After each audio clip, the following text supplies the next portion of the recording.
Hello, and welcome back to another episode of The Conscious Artist, a safe space for conversations around mental health awareness for musicians, artists, and all human beings. I am your host, Pallavi Mahidara, and I am thrilled that you are joining us today.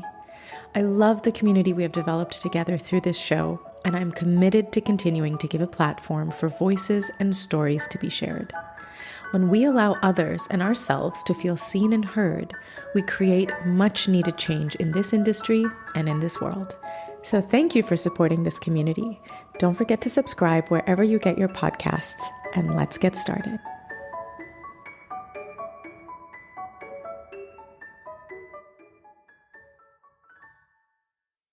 Today's guest is the founder of the Concert Truck, a traveling music venue that strengthens communities by redefining the concert experience and making live music accessible to everyone.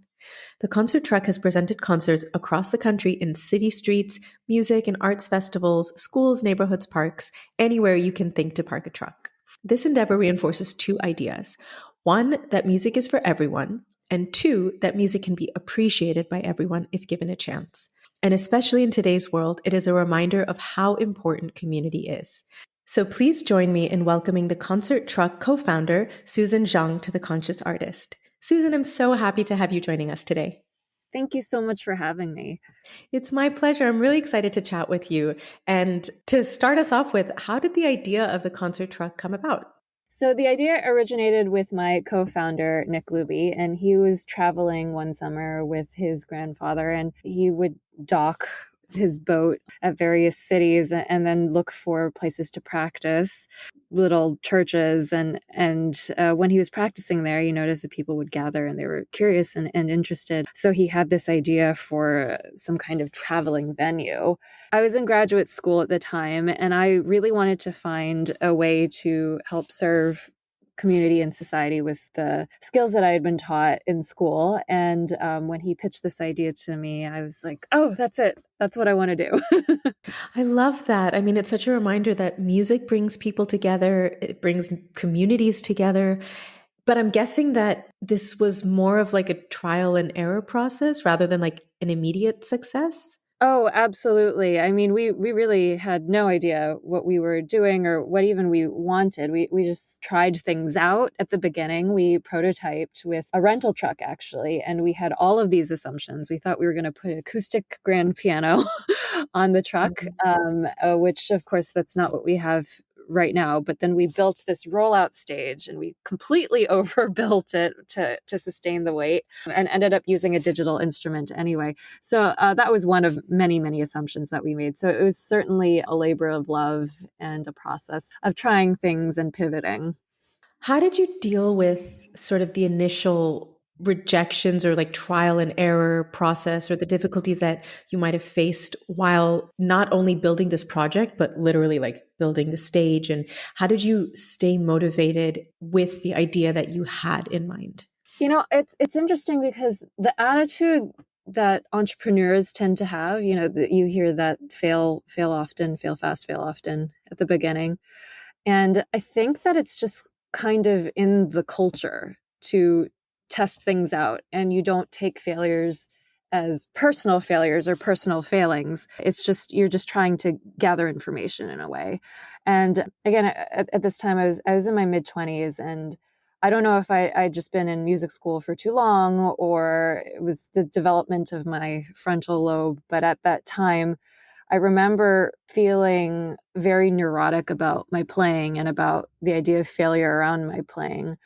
And in a way, this entrepreneurial mindset helped get me out of that. I felt like when we were testing things out with the business, we were literally just trying to see if things worked, what stuck. There was no judgment. And it was an attitude that I felt like I could also bring into my playing. I love that. Actually, you said something that I've never heard before, and I absolutely love it. You said failure is gathering information. Mm-hmm. And I think that's such a beautiful way to look at it. It's not something that you are not doing well, it is something that you are learning. And to be able to reframe that is not easy. And I admire what you're saying. I admire your mindset into like, hey, we're just going to try this out. We're just going to see what works. Knowing that you wanted to create this business, how did you keep sort of your eyes on the prize in a way and sort of stay focused on track through the trial and errors of making it to your eventual goal, which is what the concert truck is now? I think part of it was definitely that I believe in the mission. I am very, very passionate about the music that I play, and I want to share it with people. I know that there are some maybe preconceived ideas around what classical music is or how you're supposed to behave at a classical music concert. And I really wanted to just see, to experiment if we took it outside of the hall, if we put it in a different context, how would people receive it? And would there be a bit more openness to the impact? And so I really wanted to gather that information. And I really believe in the music. And I felt like it was something that I just really needed to do at that time. And I continue to need to do. So that helped for sure. But honestly, I look back on those initial years, and while they were stressful, they were also extremely stimulating and kind of fun. There's a freedom with a new idea. Again, there's a lack of judgment around it. You don't really necessarily feel like you're failing. There's some disappointment, but again, you're just gathering information. You're trying to understand what it is that you need to do. So it's just constant problem solving, which I actually really enjoy. I love that. Having the driving force of believing in your purpose, believing in the mission, believing in yourself can help to push us through so called failure. And it was similar for me, actually, when I was starting this podcast. I had absolutely zero knowledge, and I mean zero knowledge about podcasts, about microphones, about how to record, about how to edit, like all of this stuff. Didn't know. And I just started researching, and I spent hours researching on Google and talking to people who have podcasts or talking to people who have nice microphones and finding out what are all the different kind of microphones. And I love that what you say about like there's a freedom in learning something new because you're not trying to be an expert at it.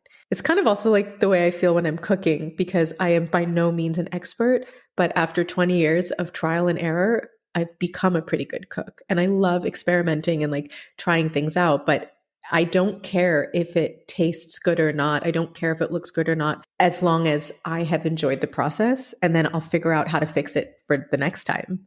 Absolutely. There's definitely a freedom that comes with the beginner's mindset. And I remember a few years ago when Concert Truck really started taking off and we started working with bigger presenters, we were playing with musicians who are really wonderful. And I was putting a lot of pressure on myself. A lot of those old demons I think that I had developed while I was in music school were rearing their ugly heads. And I really burned out after a particularly intense year.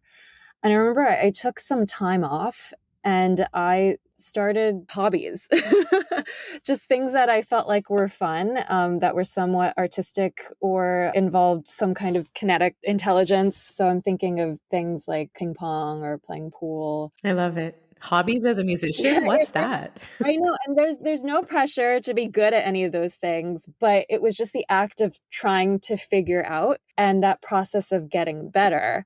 And again, once you feel that, it feels so good, of course, to see improvement from day to day and week to week, and to bring that energy back into music and kind of come back into yourself, not focus on the expectations of other people, but really focus on your own process of getting better. Yeah, and so I think that it's imperative to survive in this business to constantly have this kind of humility of a student mindset. You're always learning. I mean, you're always figuring out more and getting deeper into your relationship with the art form. That's the only way I feel like to have a clean fuel to continue doing what you do.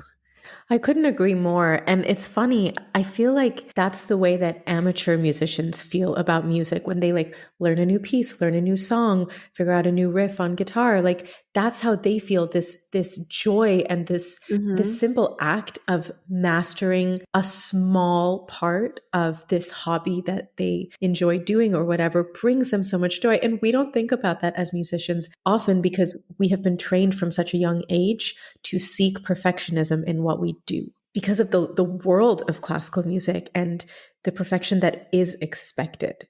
Right. Yeah. And I mentioned clean fuel earlier. A friend of mine came up with this concept of clean fuel and dirty fuel. And it's really just about the motivations that you have. Dirty fuel, which I would consider those expectations of other people or that kind of pressure, it can be effective in the short term. It certainly can make you practice if you're worried about embarrassing yourself in studio class.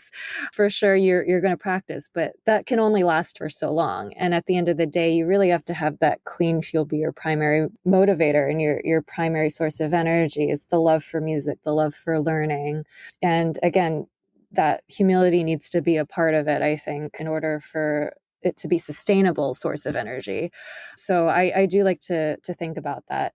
I think it's also a balance though, because I often wonder, like, why did I go into this professionally, right? Because if you do anything professionally, there's obviously going to be pressure, and sort of an external view of who you are is just kind of built into that.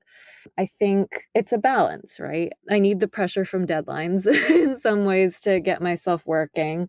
And that commitment, I think, that comes with doing something professionally. But at the same time, retaining the inner child, retaining the joy around music, that's also very important. So it really is a balance between the two of those things. I love that. And earlier you mentioned about how you were starting to feel sort of very in your head Mm-hmm. about piano and about how you were approaching music. How would you say the concert truck has helped you transform your relationship with the piano and with music and sort of how you approach your past perfectionism? Yeah, there are a couple of things. So like I mentioned, at that time, I had been a student for a very long time.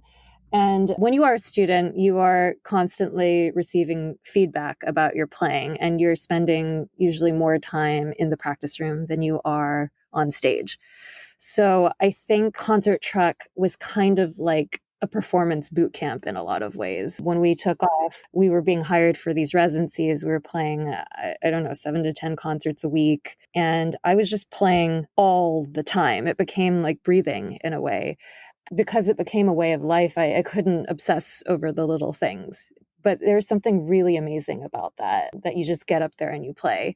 And when you have that mindset, you actually, ironically, often do better a lot of the times than you would. Because you let Yeah, go. exactly. You have to let go. And it's this practice of letting go, right? When you're forcing yourself to get up there every day, you have to switch on. And I think that was immensely helpful. But do you think it was the frequency of performing every day that helped to take away that pressure? Like, this is sort of now part and parcel of my daily life?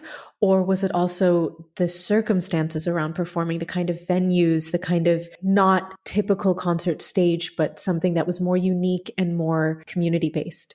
Absolutely. So the other half of that, I think, is transitioning from the student to the professional, right? So I did mention before that we always have to have some sort of student mindset in the sense that we're always learning. But I think for me, it was also important to establish some kind of independence for myself as an artist. So it's not reliant on needing that feedback from my teacher that like I did it right. So I think that transition was also helpful. I also found that in professional life, my colleagues were super supportive because they all do this all the time. And you start to transition from getting feedback that's critical of your playing to just people who are supportive around you, who understand when you're not having maybe the best day, and who also try to bring the best out of you. And that was something that I really appreciated from my colleagues, and also a skill that I feel like I was able to develop by working with people like that. I think also playing and working with some of my heroes was really helpful, in the sense that I also learned that they were human Mm. and that sometimes they're also disappointed with their own playing, even though I might think it's incredible or flawless. And knowing that people that I admire also have negative thoughts about their own playing was really helpful. And then, of course, like you said, this idea of a community concert. And I like to think of all concerts like that, even if they're in big halls, because really what all you're doing is communicating. And I think when you're in a more professional circumstance that's not like a student circumstance where you're thinking about all the things you've done wrong, or the things that you could be criticized for, you start thinking more about the fact that you're just communicating with someone. There's someone on the other end of that performance. And when you think about it that way, it becomes just such a wonderfully human interaction. And I think that also helped me get over some of my perfectionism. Like I think about some great speech makers, orators, and even they will stumble over words every now and then. But if there's great content, if they really believe in what they're saying, it doesn't matter, if there are little fumbles here or there. And so that I think also helps. I couldn't agree more. Like the concert stage, the concert experience, no matter what venue it's in, is a collective experience with the performer or performers and the audience and the hall and the energy and the air. It's this intangible energy, intangible experience. And when we feel that it is a collective experience, that we are sharing this, we are not playing to someone, we are sharing this experience with someone, it completely changes the mindset we feel. And sure, nerves are there. Sure, if you're playing in a big hall where incredible artists have played before and you feel, how do I follow in line of these great artists? Of course, there's going to be nerves and it's going to feel different from playing a really cool outdoor concert where everybody is just excited to like be outside because it's summer. Of course, it's going to feel different. But when we think of it as a communal, collective experience, it makes all the difference in the world. But this concept of like becoming dependent on external validation, I think it starts so early with musicians because of our teachers, because of simply the necessity to reach, or not just music, but any sort of high level art form, or for example, in athletics, it's the same thing in sports. There has to be this kind of level of perfection, so to say. I mean, I don't really think perfection can be reached except in like nature. Nature is perfect. But still, that's what's demanded. Right. And so we seem to like develop this dependency on external validation. And it's only been in my 30s that I've finally been learning how to let go of that external validation and start to trust myself and remember that I don't need everyone to agree with me. I don't need everyone to like my playing. The people that do appreciate my voice, whether it's my spoken voice or my musical voice, that community will find me and I'll find them. And that's all that's necessary. Right. I had a really wonderful teacher in my undergrad who I'm still very, very close with, Marina Lamazov. And there are a couple of times that I would go into my lesson and she would say something to me about how she felt like I was asking her for permission to really play. Like that's how I was playing at Mm. a lesson. And I was so glad that she said that because, in a way, it was her encouraging me to find my own voice and not to be so reliant on her for validation or for the answers. And I know that not everybody teaches in that way. So I was always really appreciative that she gave me at least that way of thinking about artistry and about my playing. I love that. And also finding that balance between trusting yourself and being open and willing to learn from others and from your experiences and from your surroundings. I think that's key. You talked about balance earlier, and I want to go back to that. I remember when we were chatting in another moment, you spoke about the balance of service to others versus service to self. And I really want to get deeper into that because I was really fascinated by what you said. Oh man, I could talk for ages about this. Go for it. So, like we were saying about performing, it is a communication or a sharing with others that you can feel like it is a service to other people. You're giving of yourself, you're giving a lot of energy on stage to other people. And I like to think of that way of operating in all of my professional life. I always want to be helpful to a team. I always want to be useful to my colleagues. And I think that that makes me happy. But of course, we also have to take care of ourselves, right? So I've been thinking lately about how I'm just kind of a vessel, right? And so I have to take care of the vessel if I want to give to others.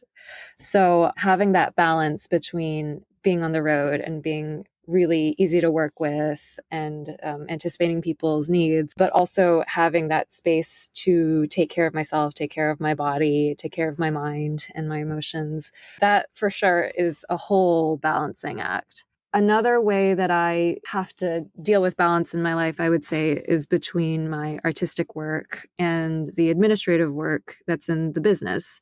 And those two kinds of work, I would say, require very different skill sets and areas of my brain.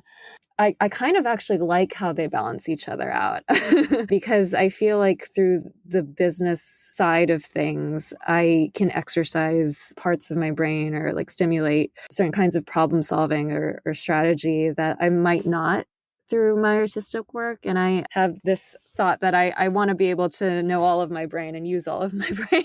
So I love that. It keeps us fresh. It keeps us stimulated. exactly, exactly. And it was kind of like what you were saying with starting this podcast. I think that was really useful to have that beginner's mindset, right? And to have skills and muscles that you don't maybe normally exercise at the piano, and then bring that into what it is that you do at the piano. Everything informs what we do at the piano. It's so funny you say it like that because I've said this many times on this podcast, but I, for the life of me, cannot improvise or compose.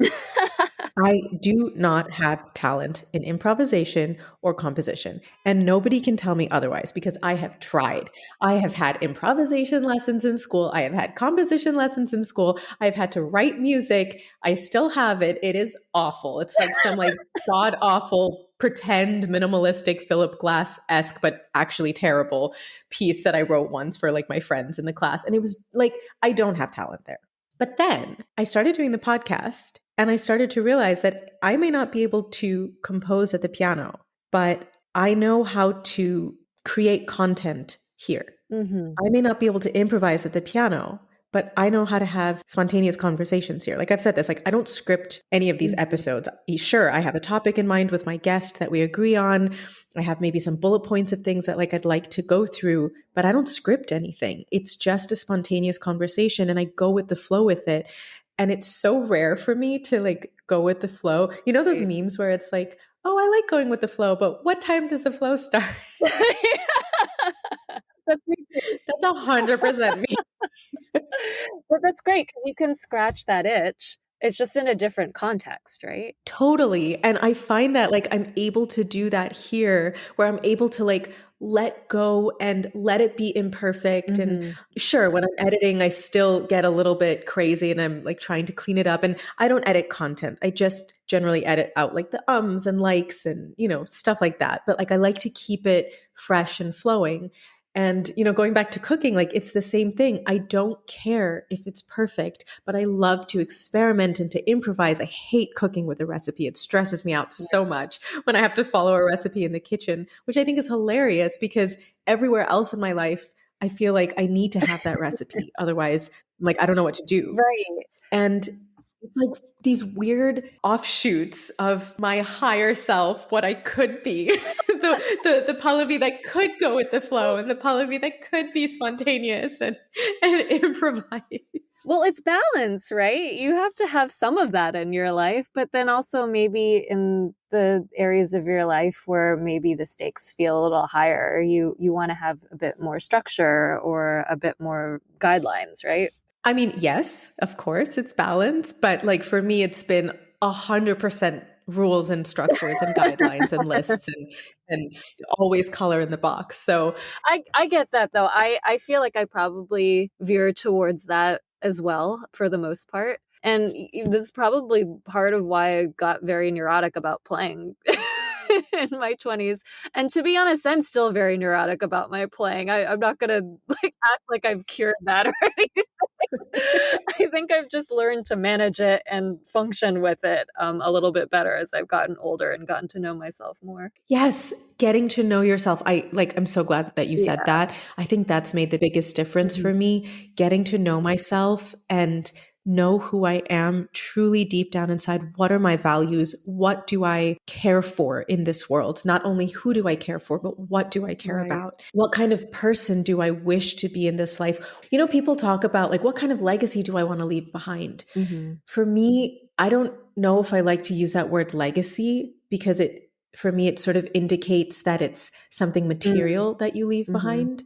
I think about this a lot that I want to be the kind of person that adds value to someone's life, whether they meet me for 5 minutes or an hour in a concert hall, or they're my friend, or they're my family, or they're my partner, or they're just a random stranger I meet on the street. I want to be someone, of course, it's not going to be 100% of the time because nobody's Hmm. perfect, but I want to be someone that adds value, that somebody walks away from spending time with me or speaking with me or being in my presence and feels, at the very least, doesn't feel worse. Right. I totally get that. I feel that to my core. I feel like that's something that I also want as well in my interactions with people. But I also, on the flip side of that, I have to be okay with the fact that sometimes I am going to be the villain in someone's story, whether it's, an ex partner or an ex friend or whatever, or just like the fact that we're not going to be best friends with every single person we Right. meet in this world. And every single person in this world is not going to relate to our way of playing. Like, it's okay. Yes, it is okay. And I think in terms of going back to values and knowing yourself, it's also what you can and can't control, right? And this is why external validation is what it is, because you can't really control how people take what it is that you're putting out there. So you do your best, right? So you just have to know yourself and know that what you're putting out there is with the best of intentions and with all the effort, that you'll have a good outcome. But at the end of the day, you don't know how somebody's going to take it. And you learn from that. I think one of the greatest pains that we go through as human beings is this idea of like feeling misunderstood. And as an artist, we're doing that, but on full display for the public. It's like our hearts are completely out. Yeah, and that's why it's so important to at least understand yourself and know yourself to the best of your ability, and be okay with yourself on a certain level. And then that allows you to maybe tolerate being misunderstood by other people and to give people the benefit of the doubt and not take things too personally. I agree with everything. There's this British Indian monk turned author, Jay Shetty, that I've been following his work Oh for yeah, he's years. great. His stuff like really helped me through the COVID years. And I remember watching an interview with him once where he talked about that he doesn't care whether he's misunderstood. Hmm. Just like I like kept rewinding listening to him say this because I'm like, but Right. how do you not care?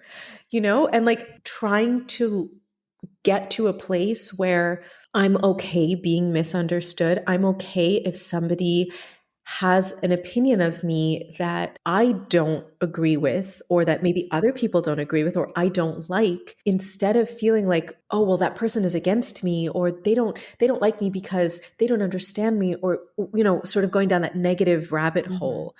I've tried to reframe it sort of like without getting too self deprecating, but like, okay, maybe this person is also holding a mirror to me. Is there any truth in what they're Mm. saying? And if I'm able to like look at the mirror and honestly by myself, but look in the mirror by myself and reflect, is there any truth to what they're saying? And if there is, am I okay with that? If not, how do I want to change it? How do I want to grow from that? Right. But if not, it's not my problem. Right. Totally. Yeah, you can't really control how people give feedback to you, but you can control how you handle it, how you digest it, and like you said, whether you want to take anything away from it. And I think what's great about um, knowing yourself, being okay with yourself, and having a healthy mindset, a growth mindset, is that you have the capacity to be honest with yourself and to hear negative feedback. And again, not take it too personally. It's just information.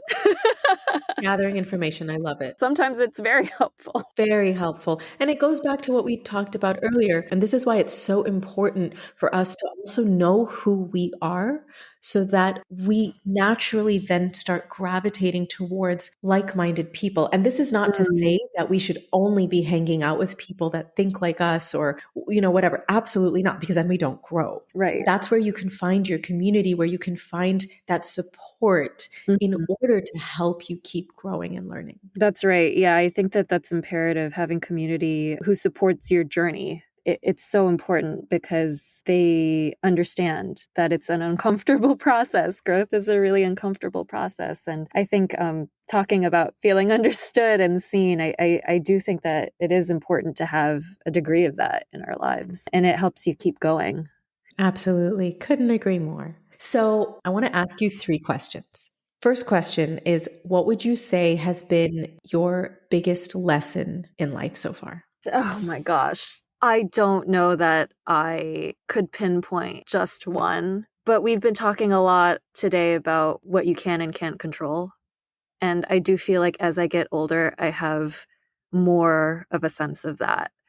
And I think that that's so important to be able to distinguish. That's wisdom, control what you can and don't worry about what you can't control. I love that. Second question, what is your biggest triumph in life so far? Oh, wow. These are tough questions. My biggest triumph in life. I don't know that I would necessarily have a biggest one, but I do think that as we've just been talking about this idea of getting to know yourself and being honest with yourself and really accepting who you are at your core, I think every other external triumph that I have out in the world stems from that. I don't think you can be successful in other things unless that's in place. I love that. And yes, when I'm asking about triumph, I'm not asking about external accolades. So I love that answer.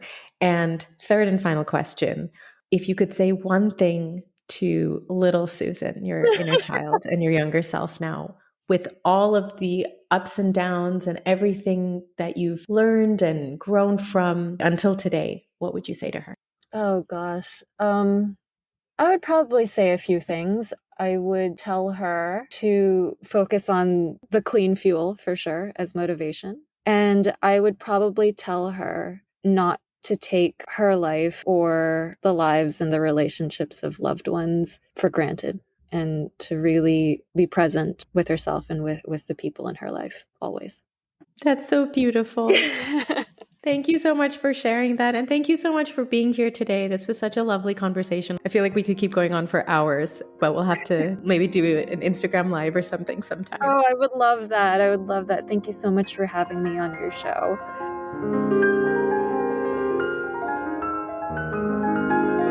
Thank you all so much for listening. I am truly grateful for the support.